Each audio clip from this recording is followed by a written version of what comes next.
Hello बच्चों, आज के इस वीडियो में हम बात कर रहे हैं विद्युत धारा के रासायनिक गुणों के बारे में। तो पिछले वीडियो में हमने आपको बताया कि पानी में विद्युत धारा बहने के लिए हम उसमें कुछ ऐसा रसायन मिला दें जो कि आयन में बढ़ जाए तो पानी में विद्युत बहने लगती है। मतलब अगर हम उसमें कोई नमक या कॉपर सल्फेट ऐसा कोई रसायन मिला दें या उसमें कोई एसिड भी मिला दें तब भी उसमें विद्युत बह सकती है। इसी गुण को प्रयोग करते हुए हमने आपको इलेक्ट्रोप्लेटिंग या विद्युत लेपन के बारे में भी बताया। अब हम आपको दिखाते हैं कि विद्युत के रासायनिक गुणों का प्रयोग करते हुए हम अपने आप अपनी खुद की बैटरी कैसे बना सकते हैं। तुम जानते हो कि ये सबसे ज्यादा यूज होने वाली छोटी बैटरी इस तरह की होती है, छोटी सी, जो कि हम टीवी के रिमोट में या घड़ी में प्रयोग करते हैं। तो चाहे ऐसी छोटी बैटरी हो या बड़ी बैटरी जो कार में या इन्वर्टर में या ट्रक में लगती हैं, ये सभी बैटरी या इनके सेल इसी सिद्धांत पर काम करते हैं कि इनका प्लस और माइनस सिरा अलग अलग धातु का होता है और उनके बीच में कुछ ऐसा रसायन या कुछ ऐसा एसिड होता है जो कि दोनों धातुओं से अलग अलग रासायनिक क्रिया करता है और उस अलग अलग रासायनिक क्रिया से उस दोनों प्लेटों के बीच में बिजली का वोल्टेज उत्पन्न हो जाता है। तो ये प्रयोग हम खुद करके देख सकते हैं और हम ऐसा प्रयोग करके दिखाएंगे जिसमें कि हम बिजली पैदा करने के लिए, विद्युत उत्पन्न करने के लिए क्या एसिड यूज करेंगे? हम यूज करेंगे नींबू का रस। तुम्हें ध्यान है कक्षा 7 में जब तुमको अम्ल और क्षार के बारे में पढ़ाया था, तब उसमें तुम पढ़ते हो कि नींबू का रस एक तरह का अम्ल है, वो है सिट्रिक एसिड। तो हम नींबू के रस के द्वारा अपनी बैटरी कैसे बना सकते हैं, ये हम चलो तुम्हें दिखाते हैं।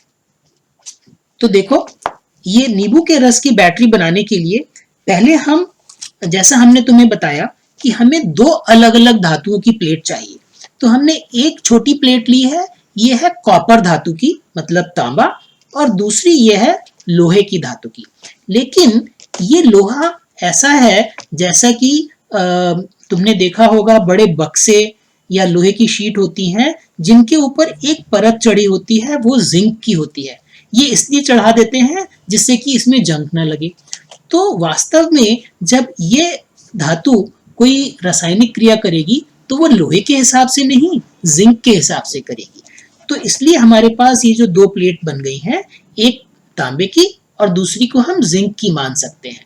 ठीक है, तो अब अगर हमें इससे एक सेल बनाना है तो इसके बीच में हमें कुछ ऐसा करना होगा कि इन दोनों के बीच में एसिड हो और उसके एक तरफ तांबा और दूसरी तरफ जिंक होना चाहिए।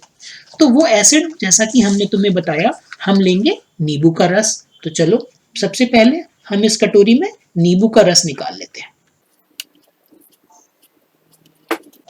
अब हमें इस कॉपर की और जिंक की प्लेट को ऐसे पास पास रखना है कि इसके बीच में नींबू का रस हो, लेकिन ये दोनों प्लेट एक दूसरे से डायरेक्ट न छुएं। तो इसलिए हम क्या करेंगे कि इस नींबू के रस को एक छोटे गत्ते के टुकड़े में भिगा लेंगे और इनके बीच में इसको रख देंगे। इससे क्या होगा कि नींबू के रस के द्वारा करंट तांबे और जिंक के बीच में बह सकती है, लेकिन वो तांबे और जिंक की प्लेट एक दूसरे को डायरेक्ट नहीं छुएंगी। तो हम इसको, गत्ते के टुकड़े को नींबू के रस में भिगा लेते हैं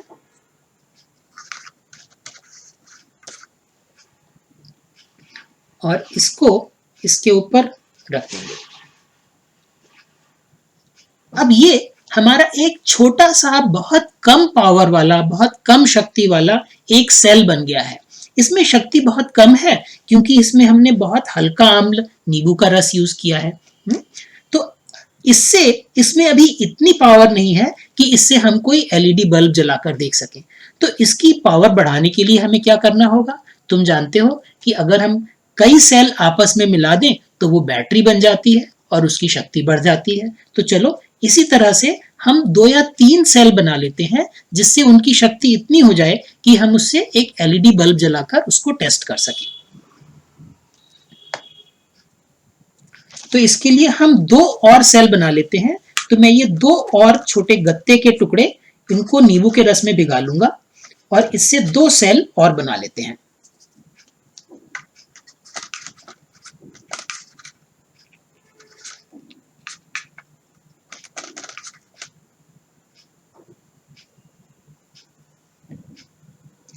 तो देखो ये कॉपर, उसके ऊपर जिंक धातु की प्लेट, ये दूसरा सेल हो गया, और तीसरा कॉपर, उसके ऊपर ये नींबू के रस का गत्ता और जिंक धातु की प्लेट, ये तीसरा सेल हो गया। तो हमने 3 सेल बना लिए हैं। अब इन तीनों सेल को हम एक के ऊपर एक इस तरह से रख देते हैं कि ये एक बैटरी बन जाएगी। तो इसका कॉपर हमेशा प्लस सिरा होता है, तो इसको हम इसके माइनस की तरफ रखेंगे, तो ये यहाँ पर आ गया, और इसका भी माइनस हम इसके पास रखेंगे, तो ये आ गया। इसको हम इस तरह से रख लेते हैं। तो अब देखो ये जो हमने कॉपर की प्लेट और जिंक की प्लेट से 3 सेल बनाए हैं, और उसमें हमने 2 प्लेट जानबूझकर बड़ी इस्तेमाल करी है, जिससे हम उसमें अपने तार आसानी से लगा सकें। तो देखो जैसा हमने आपको बताया कि हमने ये 3 अलग अलग सेल बनाए हैं। तो हर सेल में एक जिंक और कॉपर की प्लेट है, ये दूसरा सेल है, इसके नीचे जिंक की प्लेट, ऊपर कॉपर की प्लेट है, और ये तीसरा सेल है, इसमें भी नीचे जिंक की प्लेट है और ऊपर कॉपर की प्लेट है। इन तीनों को हमने एक के ऊपर एक रख दिया है, जिससे कि अब ये एक तरह की बैटरी बन गई है। अब इससे हम अपनी एलईडी चेक करके देखते हैं।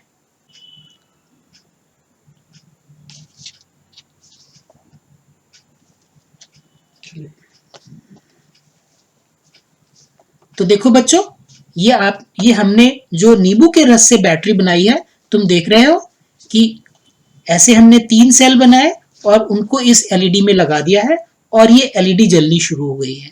इसका मतलब कि ये हमारी बैटरी एकदम तैयार है, और ये सचमुच में विद्युत उत्पन्न कर सकती है, जिससे कि हम ये एलईडी बना रहे हैं। तो देखो है ना ये मजेदार। ये इसमें हम केवल नींबू के रस से बिजली बना रहे हैं, जो कि हमारी एलईडी जलाने के लिए काफी है।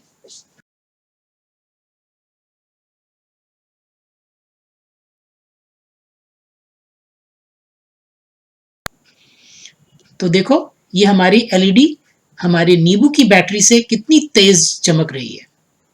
तो बच्चों देखा आपने, विद्युत धारा के रासायनिक गुणों को प्रयोग करके हम बहुत सारी चीजें कर सकते हैं, न केवल विद्युत लेपन, जबकि हम बैटरी भी बना सकते हैं। ये विद्युत धारा के रासायनिक गुणों से बैटरी बनाने का आपके किताब में तो नहीं है, लेकिन हम आपको इसलिए दिखा रहे हैं जिससे आप समझो कि विद्युत धारा के रासायनिक गुण कितने महत्वपूर्ण हैं, क्योंकि बिना बैटरी के तो हमारे बहुत सारे काम रुक जाएंगे। आप सोचो बैटरी आप कितनी जगह यूज कर सकते हो। आजकल न केवल आपके टीवी के रिमोट में, आपकी घड़ी में, मोबाइल फोन में, इन सभी जगहों पर बैटरी का उपयोग होता है, और ये सभी बैटरी विद्युत धारा के रासायनिक गुणों के सिद्धांत पर ही काम करती हैं। ठीक है, तो ये था हमारा आज का वीडियो, विद्युत धारा के रासायनिक प्रभाव। ये वीडियो आप हमारे आई लव साइंस के यूट्यूब चैनल पर देख रहे हैं। हमारे आई लव साइंस का यूट्यूब चैनल सब्सक्राइब करना मत भूलना, जिससे कि हम जितने भी मजेदार साइंस के वीडियो बनाएंगे वो सभी तुम देख सको। तो ठीक है, कुछ दिन बाद हम आपके लिए एक और आई लव साइंस का मजेदार वीडियो लेकर आएंगे। तब तक के लिए बाय बाय।